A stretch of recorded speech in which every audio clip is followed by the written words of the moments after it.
¿Quién dice que ya no hay presos? ¿Quién dice que ya no hay subversión? ¿Quién dice que ya no hay guerra sin el Gualmapu puro que brilla la insurrección?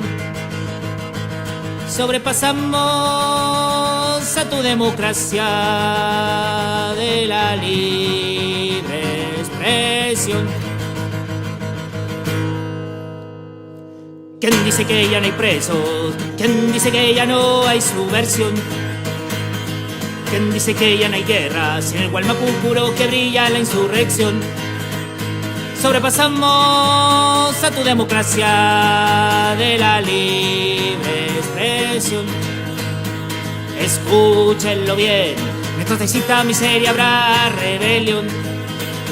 Ténganlo claro, la subversión podrá dormir, mas no morir. Ese es Villarroel, después que se lo trajeron desde Argentina. Por nuestros hijos, por nuestra tierra, viva la resistencia mapuche, viva la resistencia anarquista. A nuestro pueblo que siga luchando, que siga resistiendo. Ese fue Quiduleo, después de años y años de clandestinidad. Mi detención obedece a la presión de las forestales transnacionales que aquí están.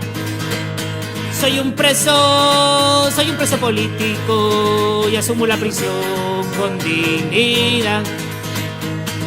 Ese fue Emilio Berco, después de su primera clandestinidad. ¿Quién dice que ya no hay preso? ¿Quién dice que ya no hay subversión?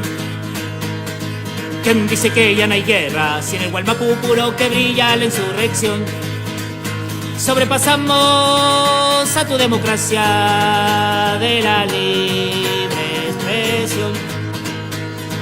Este es un poco de historia, pero cargada de insurrección. Esta es su historia con rabia, si no pregúntenle a la Tamara Sol. Sobrepasamos a tu democracia de la libre expresión.